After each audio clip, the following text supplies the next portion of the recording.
Hey guys, it's Kelsey. I'm back with another Scraptacular Cropping Club challenge. This week's challenge is to create a layout based on something that has inspired you, whether it be a quote or a photo. Desiree really left it open to interpretation. It took me a while to figure out what I was going to do for this challenge. I really didn't even know where to start. But right before I started this page, I had just gotten back from the Piedmont Park Art Festival in Atlanta.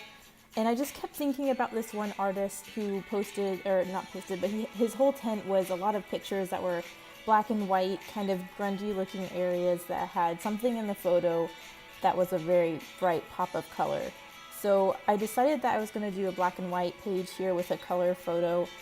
Ideally, I would have liked to have a brighter photo that had, a lot of color so it really popped off the black and white. But I'm just using a photo of Billy here.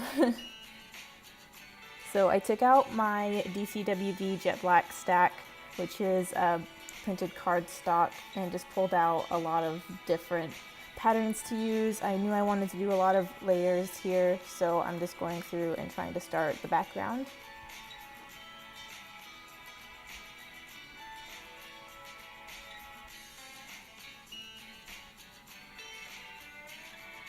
I hadn't used this paper pad yet. So it was a full stack, so I was excited to really cut into a lot of the pattern papers. It reminded me a lot of Felicity Jane with all of the black and white patterns, so I was excited to get my hands on that because I've never had a Felicity Jane kit before, so I like having all these black and white patterns to play with.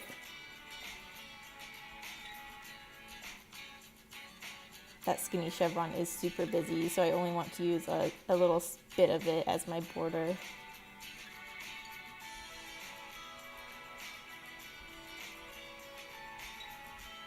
This photo was when Billy did the egg challenge.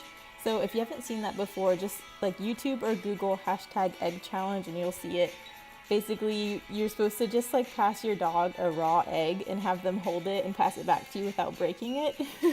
I wasn't going to do it, but I had a lot of requests for Billy to participate, so I shared a little video on Facebook, and this is just a screen grab from that video.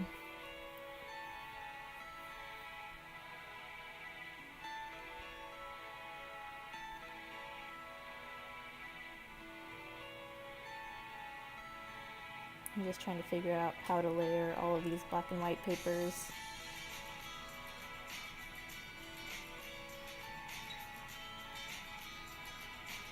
I really like the look of the torn edge there. Because that's a black paper and the core is still white, it really has a lot of impact when you tear it, and you can see the white core of that black pattern paper. So I'm going to tear a few more papers to kind of mimic that. And then that pack of die cuts is just a Heidi Swap die cut pack that actually came in a Project Light kit. I'm going to use some washi strips from that kit as well in a minute. And then those are some DIY shop flair.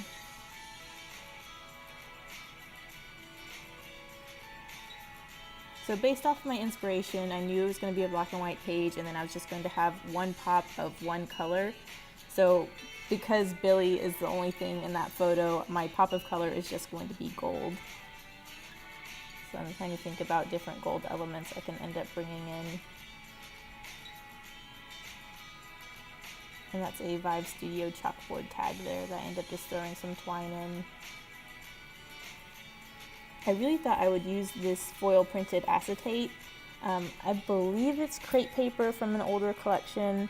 I'm not quite sure. I try a lot to get it on there. I thought it would add an interesting layer, but I don't end up using it.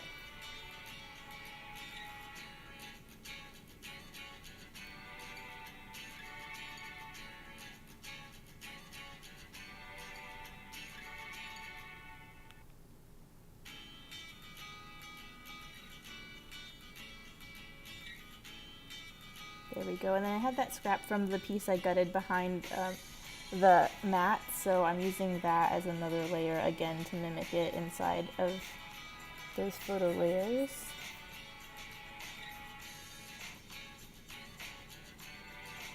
And I'm just trying to look at my scraps to see how I can use them without having to cut into another 12 by 12 sheet of paper.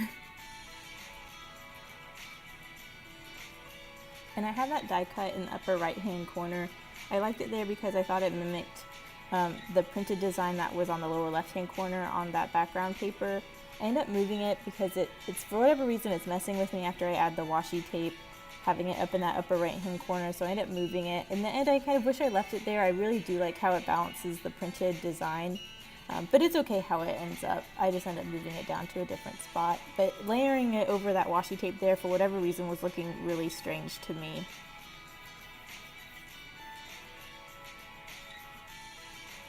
I like that added texture of the doily there.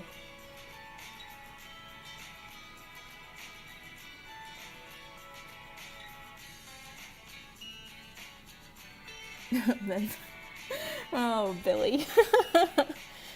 He was wondering he sees me scrapbook all the time. I don't know why this time he was really interested in what I was doing, but he jumped up on the table there.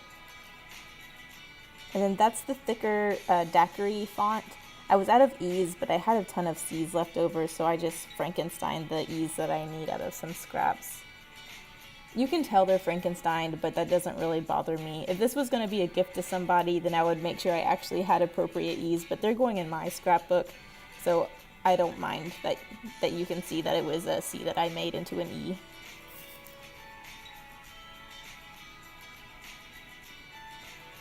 And I didn't have any more hashtags in that font, so I just grabbed a foam hashtag from a different font. I believe it was the Paper Studio, one of their white foam fonts.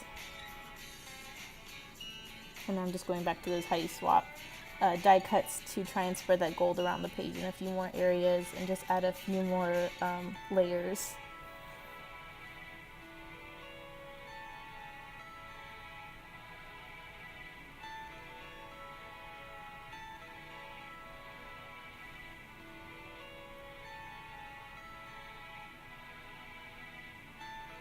That piece is really looking weird up there. I think it's because of the washi tape behind it. I didn't want to line it all the way up to the top, but not having it lined up to the top was throwing me, so I just moved it all together. It's fine where it ends up, but you just lose that balance that it created by being in that upper right-hand corner. And that chalkboard tag has a little bit of dimension, so I just popped some foam up behind that ticket where it goes off of the tag so that it won't bend.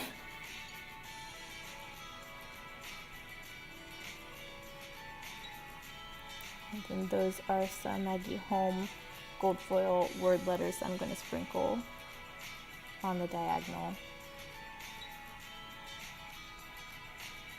And then those chipboard pieces were from Crate Paper's, it's called Collect. Those chipboard embellishments. I'm just going to do my journaling, and then I'm going to add some Heidi Swap Gold Color Shine to the diagonal to bring that gold out a little more, and then I'm pretty much done. So this was a fun one. I'm glad I could use that inspiration this way. I don't do black and white pages very often, so I'm glad that that's kind of where this inspiration led me, because I really like how it turns out. It was different, so I always appreciate when I do something a little different based off of a challenge. But thanks guys for watching. Bye.